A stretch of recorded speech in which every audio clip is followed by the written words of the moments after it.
My name is Claire. When people ask about my family, I usually smile and say, we don't talk much. It's true, but it wasn't always that way. I grew up in a small house. My grandmother owned the only place that ever felt warm. She raised me more than my parents did. Grandma said, one day this house will be yours. You'll need a place that's yours, not theirs. I didn't understand it then. But I would painfully years later. When Grandma passed away, she left a simple will, the house to me. My parents didn't take it well.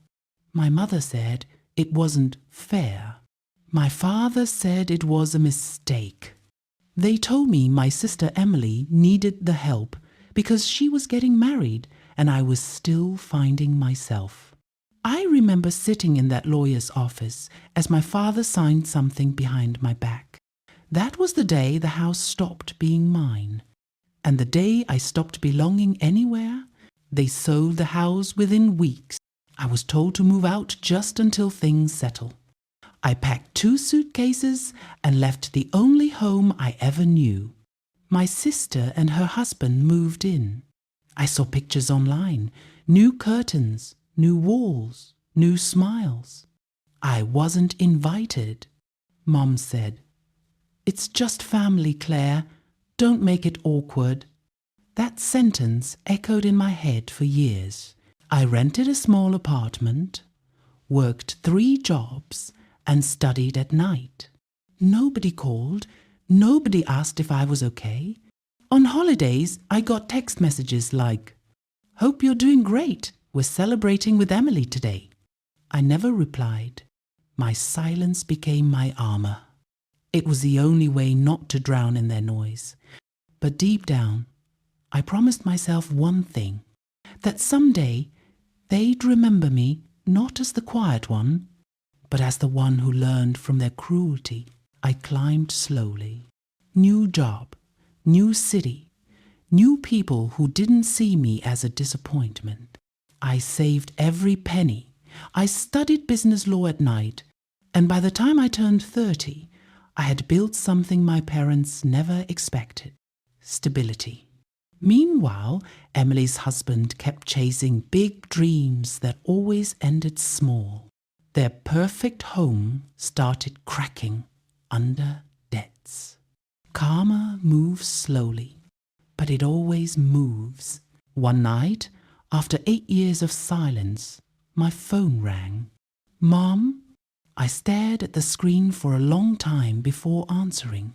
"Claire, honey, your sister needs help. They might lose the house." I felt nothing.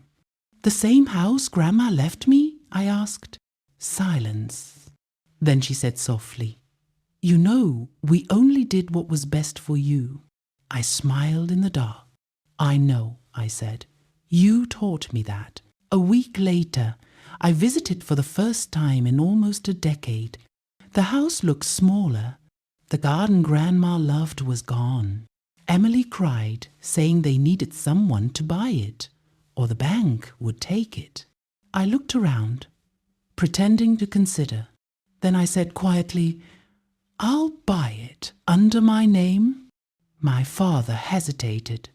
My mother nodded quickly. They signed. I wired the money the next day. The house was mine again, legally, cleanly, silently. A month later, they were asked to move out. My father called. "You can't do this, Claire. We're family." I said nothing. When they came to collect their things, Mum whispered, "You'll regret this. You'll end up alone." I watched them drive away from the same driveway they once forced me to leave. For the first time, I didn't feel anger, just peace. Revenge didn't roar. It whispered. I restored Grandma's old room, painted the walls back to their soft grey. Every evening, I'd sit by the window where she used to read, and I'd think, would she be proud of me? Maybe not for what I did, but for surviving it. I invited no one. I didn't post photos. Just me, silence, and a home that finally belonged to me again. My parents never called again. Emily tried once. I didn't pick up. I learned something they never understood. Revenge doesn't always mean destruction. Sometimes it's just taking back what was yours without apology. I didn't need them to suffer. I just needed peace. And peace came when I stopped needing closure from people who never gave it. I still keep the key Grandma gave me, old, rusty, cold. It reminds me that silence isn't weakness. It's power. And sometimes the quietest revenge is simply becoming everything they said you couldn't.